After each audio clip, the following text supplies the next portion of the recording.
pues vamos a empezar. Esta tarde les acompaña el señor Miquel Jiménez. Buenas tardes y bienvenido, señor Jiménez. Buenas tardes, bien hallado. También recibimos a la diputada del grupo Ciudadanos, la señora Karina Mejías. Muy buenas tardes y bienvenida, Karina. Muchas gracias. Buenas tardes a uno de nuestros economistas, el señor Simón Pérez. Buenas tardes. Buenas tardes, Gracias Carlos. por estar aquí, Simón. No tengas miedo. No, hombre, no. De verdad te lo digo, tranquilo, no pasa nada. Es que Simón me decía, los primeros minutos lo paso muy mal en la televisión. Tranquilo, no pasa nada, relájate. Si esta tarde estás bien acompañado, sí, nada más y nada menos que nos visita el colaborador más viejo que tenemos en el programa, que es el señor Josep Seguí. Buenas tardes y bienvenido, señor Seguí. Buenas tardes. El príncipe Felipe, mucho se está hablando durante estos días de su figura. Me gustaría que en breve pasaremos ronda. ¿Qué opinan del príncipe Felipe? ¿Cómo definirían actualmente, en el día de hoy, al príncipe Felipe? Señor Jiménez. Con una frase citando una obra de José María Pemán, el divino impaciente. Don Simón Pérez. Hace lo que puede. Karina. Yo creo que está preparado para asumir la jefatura del Estado. Señor Seguí. Pues yo no lo sé si está preparado o no. Yo lo que sí quiero decir, desde mi esperanza republicana, el deseo de que se mejore el rey, su padre. Lo dejamos ahí porque ya vamos a entrar en el primer interrogante que salió ayer. Uno de ustedes, no me acuerdo ahora, pero habló de los sindicatos y nos pareció oportuno porque hoy aparece en la prensa este artículo del diario ABC. UGT pagaba los sobresueldos de su ejecutiva con billetes de 500 euros. Todos los meses pedía al banco que le preparase entre 17.710 y 23.810 euros para remunerar a la cúpula sindical, según pone el diario ABC. Pero en el momento que cae la economía, ¿qué pasa? La economía, más o menos, tenemos medio PIB privado y medio PIB público. La parte privada ha ajustado muy rápido, han cerrado muchas empresas, ha ido mucha gente al paro. Pero luego tenemos todo el sistema público y... Pero los sindicatos han trabajado... Simón, ¿han trabajado los sindicatos para que esas empresas no se cierren? Los sindicatos luchan por los trabajadores, sí, pero financiados por el poder. Hay que revisar muchos otros conceptos en este país. Lo que sí, pasa pero es ahora que... estamos hablando de los sindicatos. Por eso mismo, quiero entrar en... Están obsoletos en su definición, en mi opinión. Es algo del siglo pasado. Pero escucha, hay un montón de trabajadores en las empresas que están liberados y que están trabajando en los sindicatos, están liberados. Eso precisamente es fruto de eso, de que están obsoletos. Yo creo que los sindicatos hoy por hoy se han convertido en un instrumento de poder. Es decir, todos esos trabajadores que están liberados y que tienen atribuida una responsabilidad sindical se han convertido en un instrumento de poder para presionar sobre la gestión de las empresas y sobre todo para situarse cerca del poder en cuestión de negociaciones y demás, siempre en beneficio de una determinada condición también sindical, ¿no?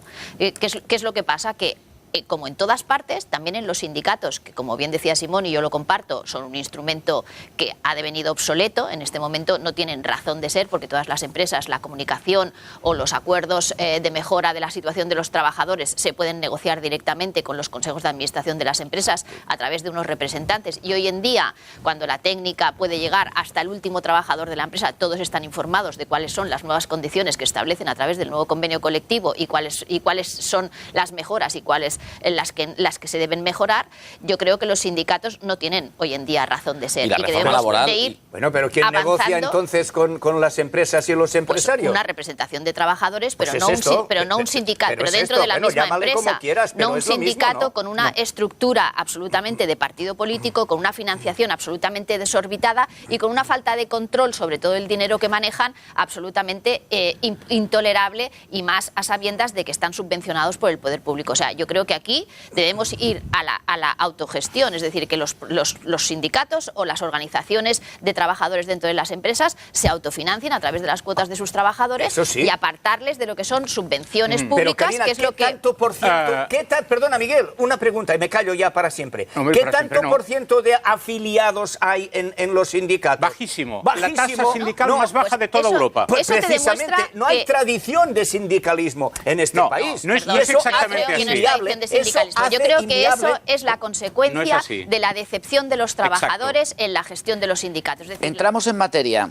Queridos amigos, les pido como siempre que nos ayuden. ¿Para cuándo la eliminación de tanta burocracia? ¿Por qué nuestro país no es más eficaz en los tiempos que estamos? Karina, ¿por qué está tan difícil? Bueno, ¿por qué la gente tiene tantos problemas con la burocracia? Pues porque ha sido una falta de voluntad política y sobre todo de inversión en técnica, en tecnología, porque yo, por ejemplo, que vivo muchas horas al día en los juzgados y trabajando en justicia, tal y como decía el señor Seguí, pues en el año, creo que fue 2000, se aprobó el Pacto para la Modernización de la Justicia, ponencia en donde se incluía la necesidad de hacer una grandísima inversión en nuevas tecnologías en los juzgados y tribunales de toda España para poder tener eso que se llama una conexión de todos los procedimientos, o porque pasaba que un señor delinquía en Cádiz y allí se quedaba sus diligencias abiertas y este señor salía huyendo de Cádiz y se venía a Barcelona, volvía a delinquir, le abrían otras diligencias y resulta que no había manera de conectar, de saber que este señor además tenía unas diligencias abiertas en Cádiz. Entonces, había una necesidad de poner en conexión todo ese tipo de información en beneficio de lo que decía Simón antes, ¿no? La necesidad de agilizar la justicia y sobre todo de coordinar la gestión de determinados sectores de la función pública para una respuesta más ágil y más eficiente. Y todo esto pues se ha quedado en nada como consecuencia de la falta de esa voluntad política de invertir en nueva tecnología, de sacar adelante un proceso mucho más ágil y mucho más rápido, y en cambio se ha hecho grandes inversiones en otras cosas que quizá no han sido tan productivas para la sociedad.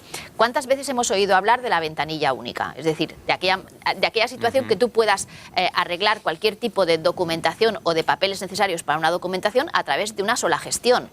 Llevamos años oyendo hablar de la dichosa ventanilla única y ninguna de las administraciones ha hecho el esfuerzo suficiente como para ponerla al servicio de los ciudadanos a través de una fuerte inversión en tecnología que lo permita, ¿no? Hoy en día en otros países del mundo, con una sola tarjeta o con tu tarjeta de DNI puedes acceder a muchísima información, siempre que lleve incorporado un chip y que te permita pues introducirlo en alguna máquina que te proporcione ese tipo de documentación, ese tipo de papeleo. Aquí en España eso todavía resulta muy difícil, porque resulta muy difícil acceder a esa tecnología. Sin embargo, parece que nuestros gobernantes quieren corregir estas irregularidades. El Pleno del Congreso de los Diputados aprobó el pasado jueves de manera definitiva el proyecto de ley de apoyo a los emprendedores y su internacionalización. Administración local, más las diputaciones, más los consejos comarcales, los cabildos, más la administración del Estado,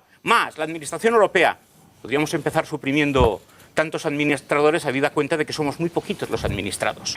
Entonces, yo tengo mucha confianza en el pueblo, porque como siempre se ha dicho, voz del pueblo, voz de Dios, y creo que saldremos adelante. No sé en qué siglo, no sé en qué milenio, pero saldremos adelante.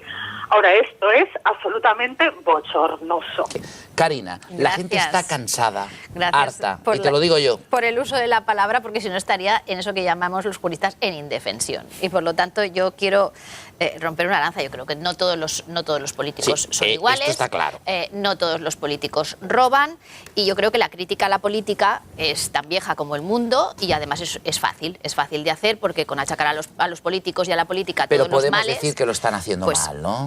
Sí, pero para eso hay que cambiar las cosas. ¿No? Que lo están haciendo mal. Sí, se está haciendo mal, pero entonces hay que cambiar las cosas. Y para cambiar las cosas hay que partir desde el principio. Es decir, en estos momentos los dos partidos mayoritarios copan no solo las instituciones, sino también, no las instituciones parlamentarias, sino otras instituciones. Es lo que conocido vulgarmente como la partitocracia. Antes hablaba Simón de la Comisión Nacional del Mercado de Valores, hoy presidida por una exministra. Entonces, allí se confabulan toda una serie de intereses que impiden la reforma y la regeneración de todas esas instituciones. Hay que ir al principio, es decir, a la modificación de la ley electoral que permita a otras formaciones políticas con proyectos políticos nuevos y regeneradores poder llegar a las instituciones y tener la suficiente fuerza política como para cambiar las cosas y reformar las instituciones. No lo van a hacer. Bien, pero hay que conseguirlo. Pues ¿Pero habrá cómo? que conseguir. Pues mire, dándole la palabra al pueblo, que es lo que decía esta señora cuando decía...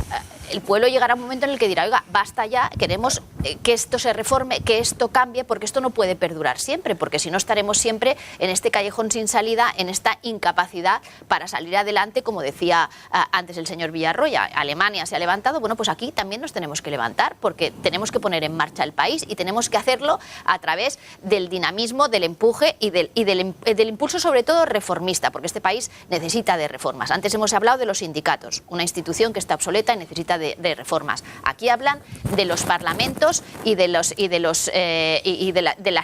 instituciones parlamentarias obsoletas, necesitan una reforma. Hace un rato se hablaba de la administración pública y la burocracia, otra institución que también necesita reformas. Todo eso hay que reformarlo y hay que darle un empuje de regeneración desde todos los puntos de vista, y eso no se hará a través de las políticas viejas, de los políticos viejos, de alguien que no tiene más interés que mantenerse en el poder y hacer como que las cosas cambian para que nada cambie. Pero si Aquí todos está la perversión del asunto, si me permite, porque, de acuerdo, voz del pueblo, voz de Dios, pero la última vez que el pueblo habló, el Partido Popular se llevó 10 millones y pico de votos. Sacaron un gobierno, cambiaron un gobierno por otro, con la esperanza de que las cosas cambiaran. Pues Si claro. este no es capaz de cambiar las cosas, pues lo cambiarán por otro. Muchas gracias, señor Jiménez, muchas gracias, Simón, Gracias. muchas gracias, Karina, Buenas y tardes. muchas gracias, señor Seguí. Mañana regresaremos, ya saben que nos tienen que hacer promoción de este programa, que tengan una feliz noche, que descansen, que compartan la cena con su familia,